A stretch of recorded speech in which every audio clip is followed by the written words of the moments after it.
Joining us now on the Fan Guest Hotline, powered by Gruber Law. He is from CBS 58 here in Milwaukee. Scott Grodsky. Mr. Grodsky, how you doing, my friend? I'm good. How you doing? Good. We got good music coming back in. Yeah, good music coming always a back. fan. Except for the people on YouTube who can't hear our music because apparently you can't play music on YouTube. But it is what it is. Okay. Well, I mean, if you're on YouTube, once this is done, you go and you search. I want to say Eagle-Eyed Cherry. That's Save right. Tonight. Save And Tonight. you got good 3.5 minutes. Exactly. Scott, before we get into anything serious, we got to get into something really serious. The Red Zone channel now showing commercials. I'm livid. I'm irate. I actually think it will affect my viewing habits on Sundays. I know Scott Hansen was on with Pat McAfee talking about it yesterday. I think it's complete bullcorn. I'm just like, I'm fired up about it. And it might mean more eyes on CBS 58. I'll tell you that much. Yeah. I mean, I know that some members of my family are not super thrilled. I'm at a decent amount of the Packers games anyway, so I don't really get to watch Red Zone a ton. But I mean, it's pretty expensive anyway. I thought that's the whole purpose of it, is to not have the commercials. And Right. I saw, didn't McAfee say something like, "Oh, well, there's probably not that many people worried about it," which yeah, McAfee's hard for me to listen to anyway, but right. I mean, McAfee's great at a lot of the things he does, but being in touch with the common man is definitely not one of them.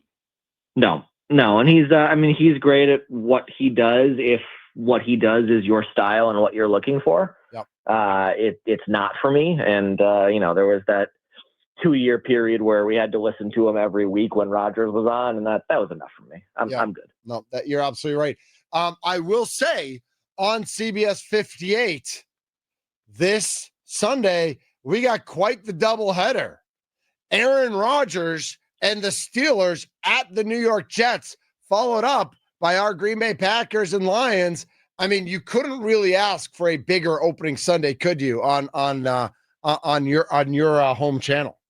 No, I mean, honestly, I don't remember the last time we had the Packers opener, but especially a Packers opener that's a very good Packers opener matchup, and a great Packers opener matchup with the added excitement of Micah Parsons, who I know it's not official or for sure, but I don't see any way he doesn't play. He's not going to play the full game, but he's playing. We all know. Come on. Yeah, and I think he's going to be closer to playing the full game than he is to not playing at all. There's no world where he's not playing in my mind. So, I mean, that's about as good and as exciting of a first game as we can get. Very happy that it's going to be brought to you in the Milwaukee area on CBS 58.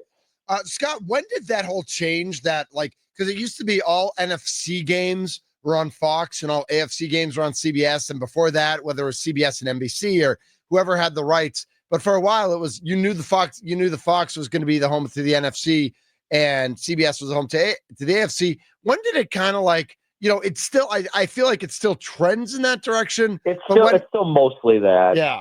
It used to be, I think we would have 2 games a year that were on CBS, and they were usually the crossover games at the if AFC the road team, if the road team determined what the network would be.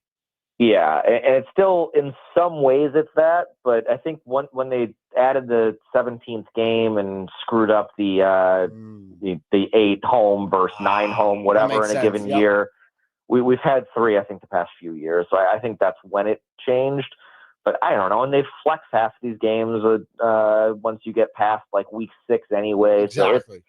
So I don't know. All I know is if you're ever calling our local station to tell us that we need to have X game on, please know it's not our call. We have nothing to do with this. We do whatever is given to us. I was going to call to try to get the Patriots-Raiders game on instead of Jets-Steelers. Well, that you shouldn't call anyone. No, I don't think I'm winning that argument anyway. Scott Grodsky, CBS 58, joining us on middays with Thunder. So let's talk about our Packers. I mean, I think that Micah Parsons is going to be like a 50 to 60% participant on Sunday. Like whatever, if there's 60 plays, I think he plays 30 to 36, 37 plays. Do you think that's about right? Do you think he plays even more than that? How do they manage his time on Sunday is your prediction? Yeah, I think he plays more. I think he's a lot closer to fine than that Adam Schefter. So I was going to say, Adam Schefter didn't scare you like he scared me yesterday. No, he didn't really scare me that much. And then I'm going to mispronounce his name, but David Magaletta, I think, Yep. the agent, when he was talking, like I don't think it's much. I don't think there's much to it. I think we'll hear from Micah Parsons relatively soon, either today or tomorrow is my guess, and then we'll have a better idea after that. But I don't know, man. I'm sure you listened to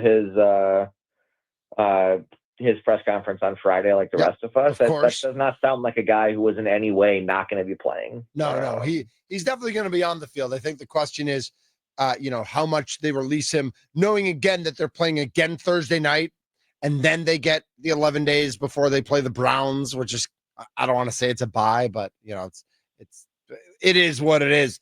Scott Grodsky, CBS 58 with us. All right, so take us back to Thursday at 4:00. The Brewers are down 6-4. It's the bottom of the ninth. Christian Nelles is about to pinch hit. He's pinch hitting with 2 men on, and all heck breaks loose. Where were you specifically, and what was your first reaction when you heard about the Micah Parsons news? Oh, this is terrible. You're making me use my memory. I think I was anchoring that day. So it was 4:00. Yeah, I was anchoring that day. And my initial reaction was, I need to go tell all the producers, because we're in the middle of we have a 4:00 and a 5:00 show that I wasn't in yet, because the Brewers weren't done, so there was nothing really sports to be. I'm like, yeah, we need to be there across the board. Just give me like 5 minutes and I'll just talk. Yep. You don't really have. It's one thing if it would have happened at 2:30 and then we had a 4:00. I really didn't have time to write anything. The good thing is, it's not like Micah Parsons is an unknown to me. I had a pretty good idea what was going on, pretty good idea what he is able to do. I know the one thing I said on air at 4:00 right when it happened that ended up not being right. I said it was going to be 2 first-round picks and then probably a couple other picks or a not super important player. I was wrong about that with Kenny Clark, but otherwise I was pretty happy with how I did. No, absolutely. I think we all kind of were in that boat where it's 2 number ones. We're not really sure what else it is, but it's probably, it's got to be 2 number ones. Yeah, I mean, there aren't that many of these trades that end up happening with an important player. Right. I understand Going why the it other happens way, yep. financially, but yeah. So I did not think it was going to be Clark. I was surprised. That was probably the biggest surprise to me, was at 4:15 or whatever when it came out that it was Kenny Clark. Because I mean, there had been, where there's smoke, there's usually fire. There had been a lot of smoke for 48 hours. There was a lot of smoke. Yep. And I don't typically get my NFL news from anonymous dog tweeting, but there was a lot going on that was leaning towards Parsons. So that was probably the first thing, was focusing on making sure that everything was fine for 4:00. And then I wanted to make sure I was properly making fun of Darius Joshua, also at our station, who is a lifelong Cowboys fan. I mean, isn't that isn't that one of the best parts of this whole thing? Is that the ability, because we all have a Cowboys fan, we all have Bears and Vikings fans in our lives, but man, Cowboys fans are just obnoxious. Yeah, no, and that's some of the beauty of sports, is to be able to make fun of your friends as much as possible. And the Micah Parsons thing made it very easy. Although apparently could have been worse for them if they would have sent him to Philly. But yeah, that was the first hour or so, and then it was waiting for the Jerry Jones press conference that at first we thought was supposed to be Micah Parsons talking, and then it was listening to the Jerry Jones press conference, and man, was that a tough listen. Yeah, I mean, senility is a real thing. Scott Grodsky here with us on CBS 58. So what do you think about the game on Sunday? Are you, I know that, I think the line at the Potawatomi Sportsbook just went from 2.5 to 2. So there is some money coming in on the Lions, and or a close game at least. What are your keys to the game, and which direction do you think it's going to go in?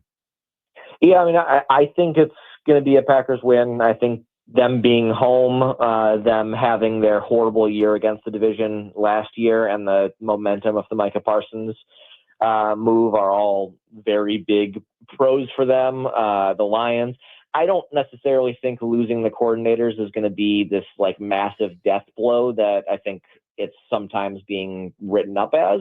But I think week 1, it's not exactly what you're looking for, to be going to Lambeau Field against an angry Packers team with 2 new coordinators. So I think the Packers win week 1. I don't know that the Packers are necessarily better than the Lions, that they're going to win the division. I think it's going to be very close between the two of them. And I think that, Vikings and Bears also play football in the NFC North. Mm-hmm. But I think week 1 at least is a Packers win. I think that Jordan Love's health is probably the biggest downside, question mark, con, whatever you want to call it, but I don't think it's that bad. I guess we're going to have to see, does he get hit on that thumb early on?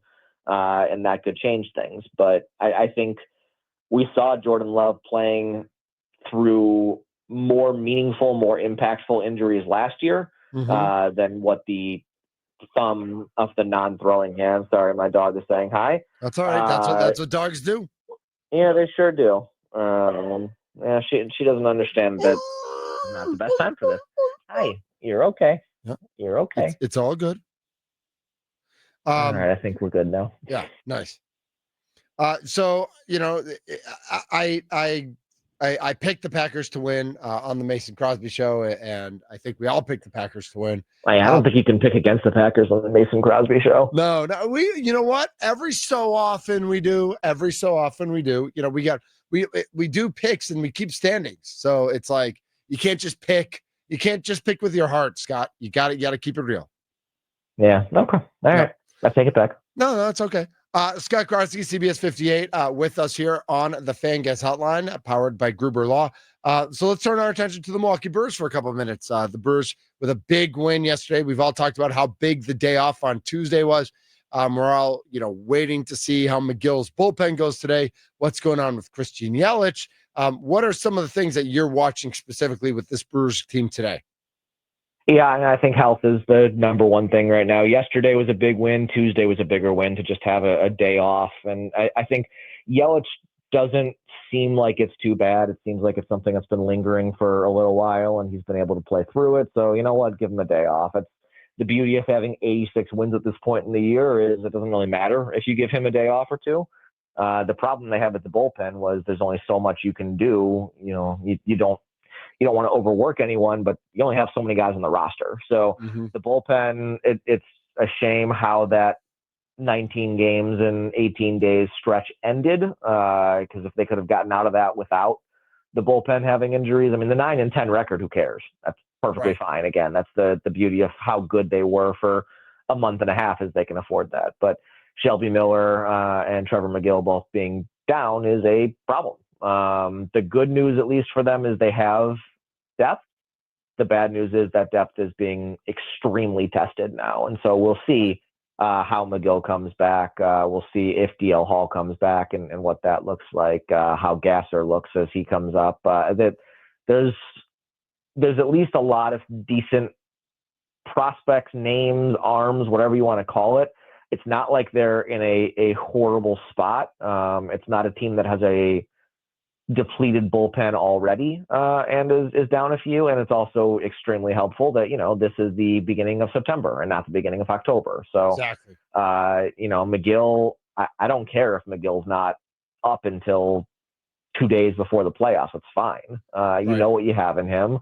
And as long as he gets healthy, that's totally fine. So it's not great that they had this 19-game and 18-day stretch. And I think looking at next year's schedule already, it's ridiculous that they have 2 of those, like 17 straight days. But they at least got out of it somewhat healthy. And I think they're in a good position now where they do not have to be, pedal to the metal for the next 4 weeks. It helps that the Cubs, pulled Cade Horton with a no-hitter through 5 innings and lost yesterday. So what are they doing? I don't know. What? I mean, you're right. It's great. We'll take it.